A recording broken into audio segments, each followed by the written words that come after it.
le problème des relations entre la foi et la raison est un vieux problème qui surnage périodiquement de siècle en siècle, et il faut bien, pour achever la formation dans la vie chrétienne, pour accéder à une certaine maturité et l'affronter au moins un jour ou l'autre.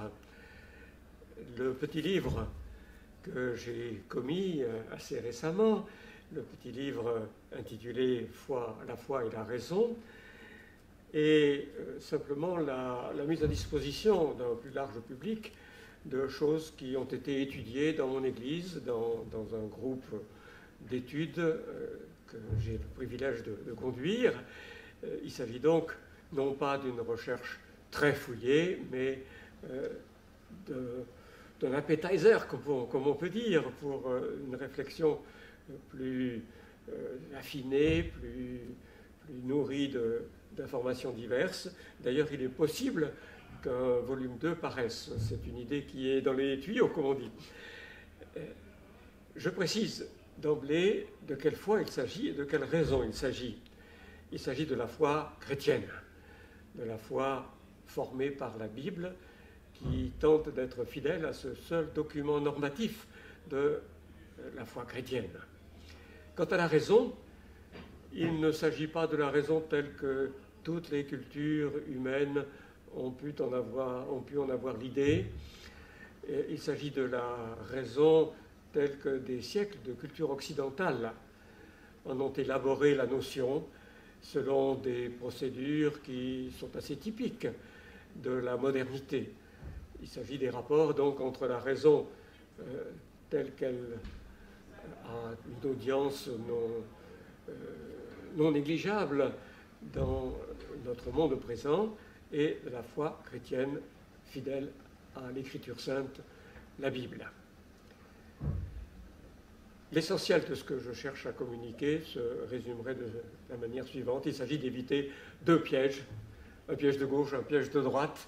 Il s'agit de suivre la ligne de crête de manière fidèle, prudente aussi, mais on l'espère, capable d'innovation, capable d'une certaine audace aussi à certains moments. Il s'agit d'éviter non pas simplement les deux excès que Blaise Pascal dénonçait, à savoir ne suivre que la raison ou ne la suivre en aucun cas et d'aucune façon, mais il y a une certaine affinité avec les deux excès que Pascal devait condamner. Le premier piège contre lequel j'essaie d'avertir, le premier piège, c'est celui qui consiste à opposer simplement foi et raison, et pour les croyants, dont je suis, d'écarter tout rôle de la raison dans la compréhension même de la foi. C'est une opposition qui a été fréquente au cours de l'histoire de l'Église, même au Moyen-Âge. Il y avait un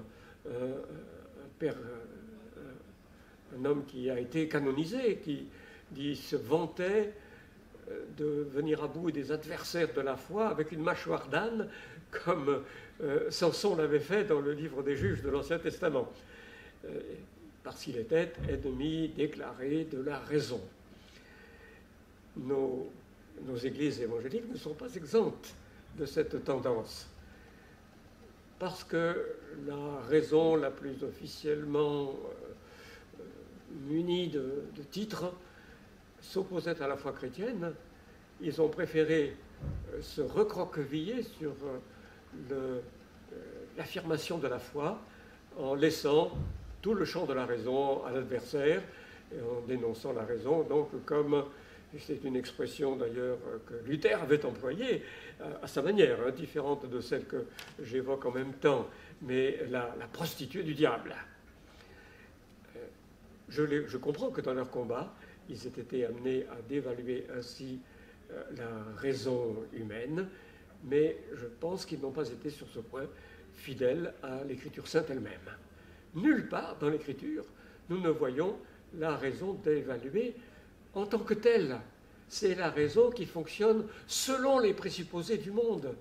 La raison de ceux qui périssent, qui considèrent comme folie le message de la croix. C'est cette raison-là, qui est opposée à la foi et qui mène à la perdition. Ce n'est pas la raison comme telle. Si vous lisez les premiers chapitres de la première épître de l'apôtre Paul aux Corinthiens, vous verrez bien cette différence.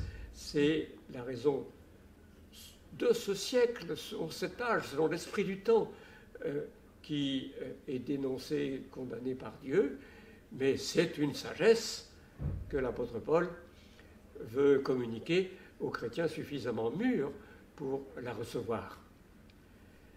Le deuxième piège, alors, c'est de penser que la raison peut fonctionner selon ses propres critères, qu'elle est autonome au sens propre de ce terme, à savoir qu'elle se dicte à elle-même sa propre loi. Cette idée de la raison autonome, elle est très très largement partagée chez tous les philosophes de la modernité, et je pense qu'elle est elle aussi profondément contraire à l'Écriture, que l'Écriture nous dit clairement que c'est la crainte du Seigneur qui est le principe de la sagesse, qu'il faut à la raison un renouvellement radical, que c'est selon l'esprit qui l'anime qu'elle fonctionne dans le concret.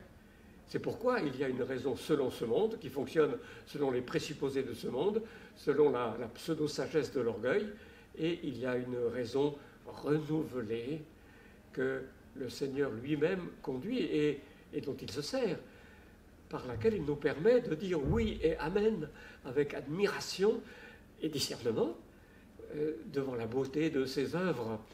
Nous sommes capables, parce que Dieu nous a doués de raison, de dire oui d'une manière unique, comme aucune autre créature terrestre ne peut le faire, à la sagesse de Dieu manifestée dans ses œuvres. Ainsi, évitons le piège de gauche comme le piège de droite, et pensons dans la foi selon la raison renouvelée que l'Esprit de Dieu anime.